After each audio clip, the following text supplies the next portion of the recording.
Hello and welcome to The Gaggle, where we challenge and, if necessary, destroy media narratives. I'm George Szamuely. With me today, of course, is co-founder of The Gaggle, Peter Lavelle, host also of RT's talk show, Cross Talk. Well, Peter, while you were sleeping, the United States yesterday launched airstrikes on two facilities in Syria and one facility in Iraq.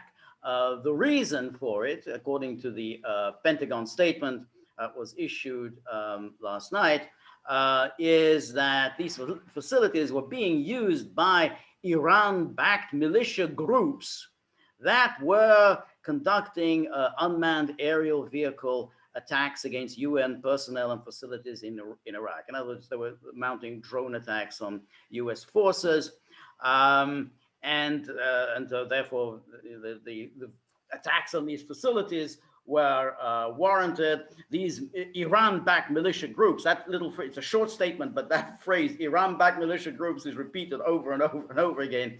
It then included Kataib Hezbollah, which is different from the Hezbollah in Lebanon, and Kataib Said al-Shuhada. And so this, we don't yet know about the casualties. We don't yet know what the result was. But the Pentagon said, well, we are in Iraq legally. We're there at the behest of the Iraqi government, which had actually asked the United States to leave. And we're there solely for the purpose of fighting ISIS, which, again, ISIS has grown. Yeah, there was never any ISIS in Iraq before all this started. But right. Anyway. And these Iran-backed militias are really hostile to ISIS. You want someone to fight ISIS, these are the people to do the fighting for you. So this is the second attack by the Biden administration against Syria and Iraq, and it seems as ridiculous and as fatuous as the one in February. What did you think, Peter? Well, I mean, if Iran-backed militias are harassing or threatening American troops in Syria and Iraq, why don't they just remove the troops? That's that's one very efficient way of solving that problem. The problem solved, okay? I mean, but again, this is a solution in search of a problem, isn't it? Right. Because it was the Pentagon justified something. I mean, I'm not really sure what, given their road record. Why should I believe that this is even I have, you don't give me any evidence, okay? Right. You just tell me. And of course, the stenographers at CNN and Fox and MSNBC, they write it down, okay? And they might even put a little flowery language in it. They don't doubt any of these things. No, I in my opinion, at a distance looking at this, is that just to reassure everyone our justification to be in that part of the world, okay? Right. That's all it is. Yeah. It really is very hard to see what's the point. Now, if they did mount these drone attacks against U.S. forces, well, there's quite justification for it. I mean, what are these U.S. forces? Well, what are the casualties? I haven't heard any. What are the casualties? There's no report of any U.S. soldiers having been killed. So what's the what's the justification for it then? And again, this whole rationale, we're there to fight ISIS. We're going to do ISIS. And, you're not doing anything to fight ISIS. And of course, we know that Al Qaeda, which is very close to ISIS, has got this huge power base in Syria, and it survives for one reason only, which is its support from the United States and Turkey. So if you're really so agitated about ISIS, then, how about, let's get to work and getting rid of this enclave of Al-Qaeda in Idlib. I remember very clearly, because it's the only time that I've lived in Russia where people are actually afraid of war. And it was when Vladimir Putin went to the United Nations General Assembly and announced in, I think it was September 2015, that under the rules of the United Nations Charter, a member of the United Nations, Syria, had requested military assistance, which under international law is allowed. and Russia introduced primary air and also ground forces. Right. I hate to break everyone's bubble, but 20 planes and 6 weeks, and ISIS was destroyed. And it was the Russians that did it. Right.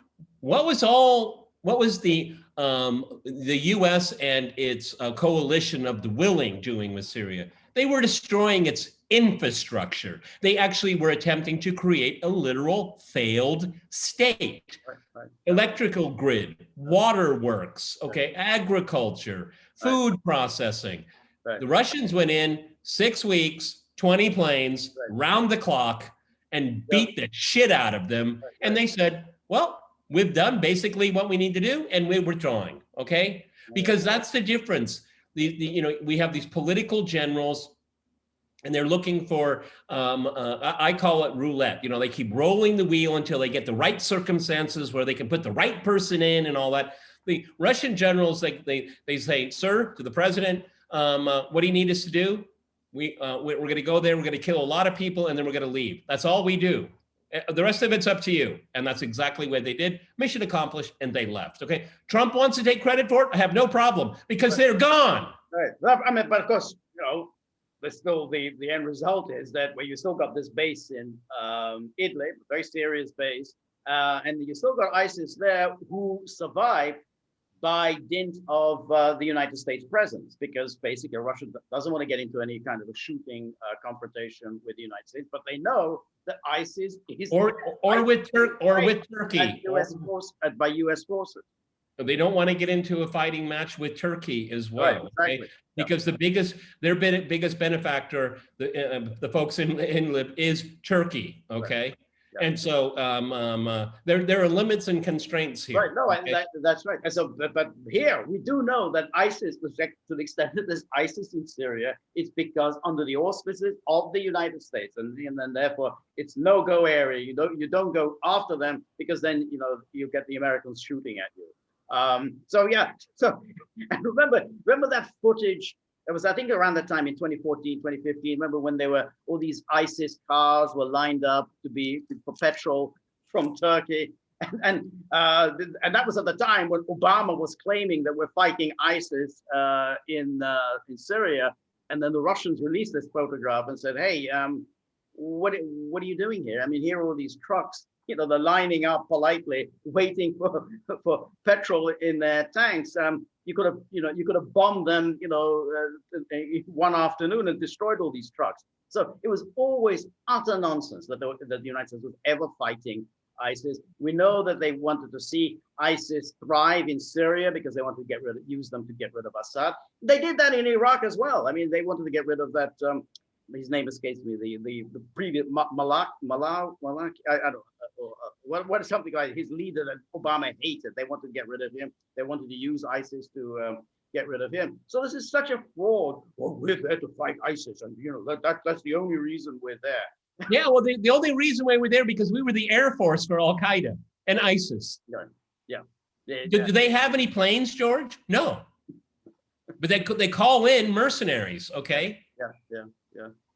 Okay. So what we have is just again, to prove to everyone, there is bipartisanship in Washington, and it's always for the worst reasons. I mean, just as a quick aside, watching the Fox News presenters just pulling out their hair that they didn't increase defense spending. This is just breathtakingly stupid. Okay, the United States, depending on how you want to count it, spends more than the next 10 or 13 or 14, depending on how you want to count it, countries combined. I mean, he has an increasing defense, and if you add in inflation, it's a drop in. Oh my God, it's like $800 billion a year in the middle of a pandemic. Okay, and I always find it very curious. We're trying to help the people of Iraq, trying to help the people of Syria. All I can say to that is, haven't we helped enough? Let's go home. Let's let them alone.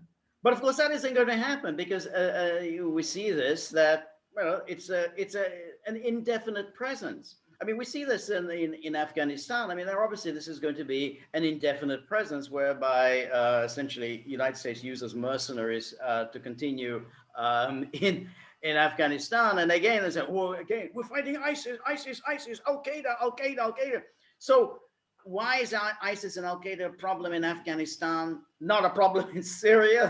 That's so it's such a fraud. And again, the media happily sign on, well, Iran-backed militias. Otherwise, if you don't keep repeating it, people might wonder, what the hell are you doing? Just bombing, just completely pointlessly countries that no one knows where the hell they are and what the purpose of this.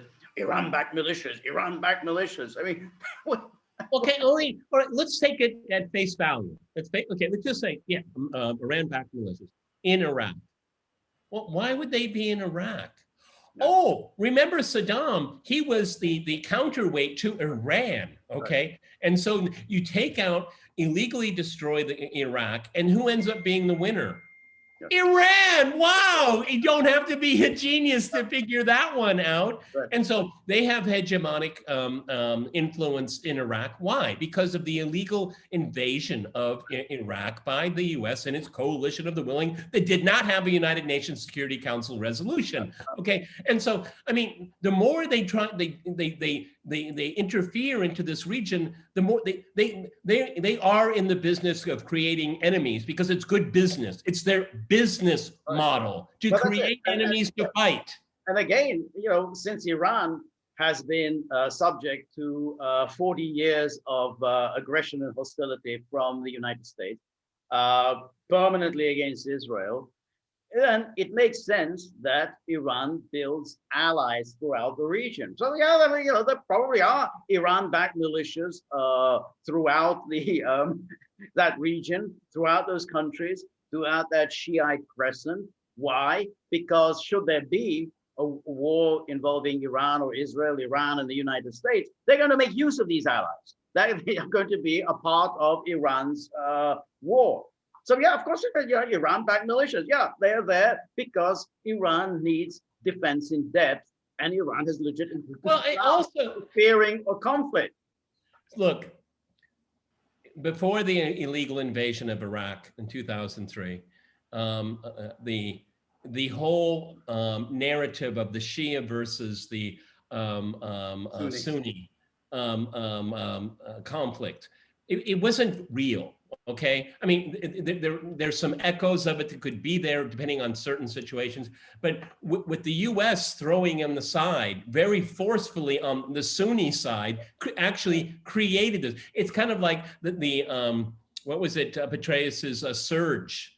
Okay, it was a master stroke. No, it wasn't. There was ethnic cleansing. It had already happened, and then they put in these troops and say we solved it. No. You created the ethnic cleansing by creating this narrative. Right. Yeah. All right. And then you come in and you take credit for something tragedy that you actually engineered. The surge is a myth. It is a lie. It's an absolute lie. Yeah.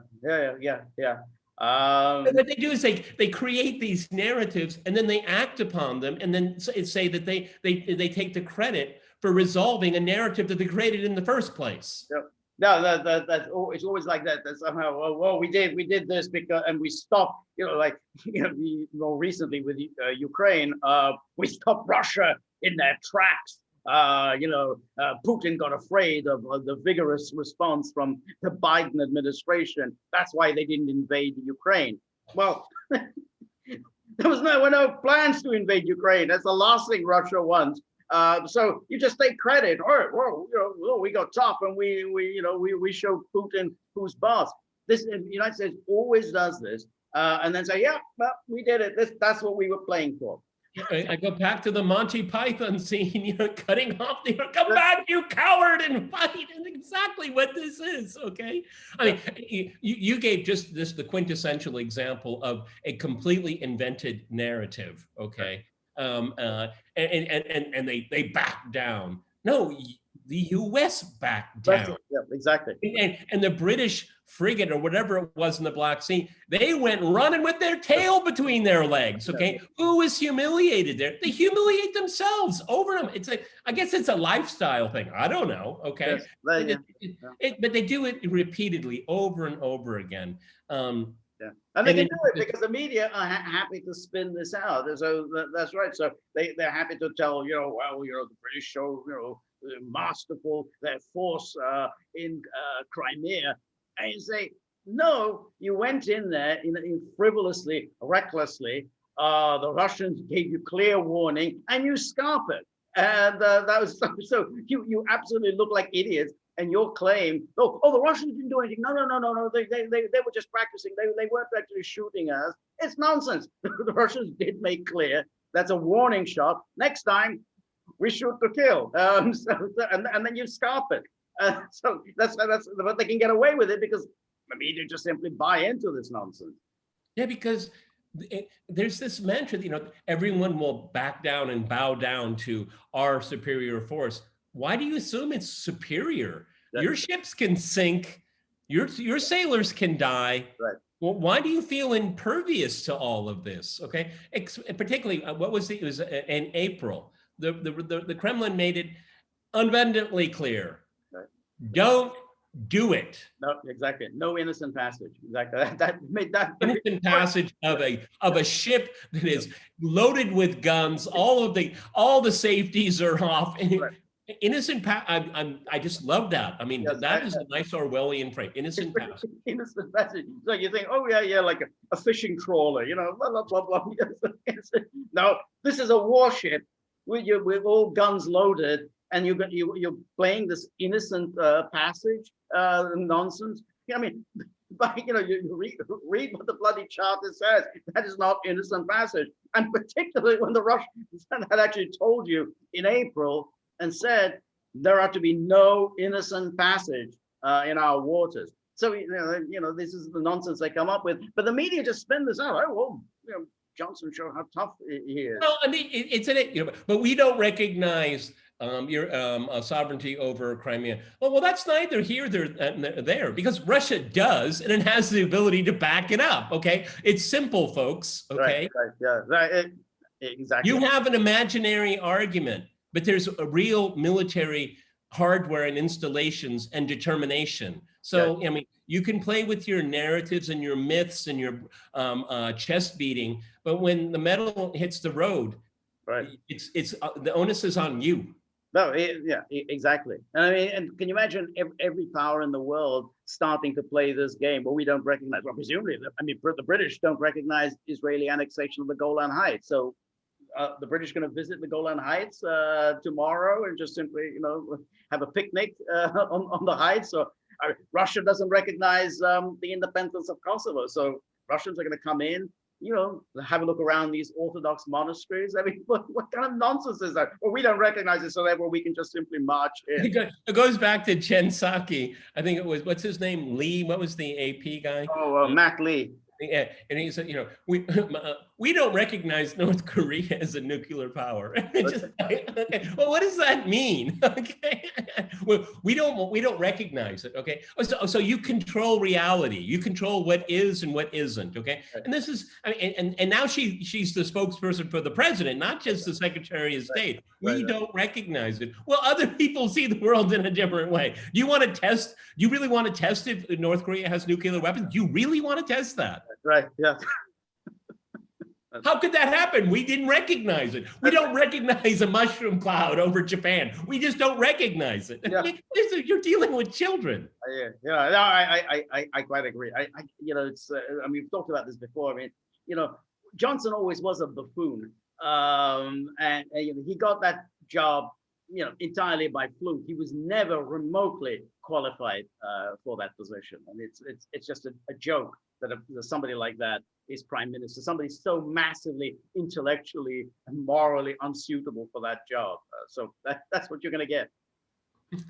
But we do recognize him as the prime minister. We do recognize him. We definitely recognize there was a leadership election, and we do recognize that leadership election. Yeah, the gaggle formally recognizes the legitimacy of that election. As unsavory as reality is, we do recognize it. That's right. And that's one of exactly what we'd like to do here at the Gaggle.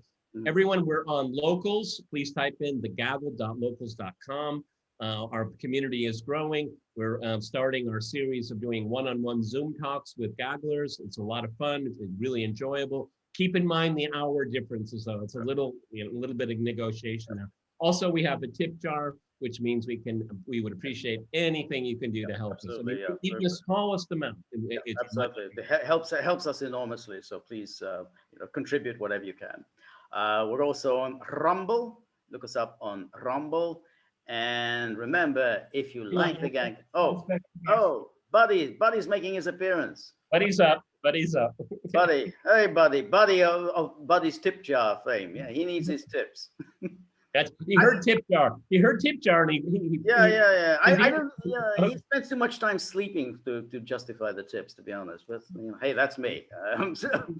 He loves your generosity. Yes, that's it. So we're on Rumble, and remember, if you like the gaggle, please like, share, and subscribe. See you soon. Bye, buddy.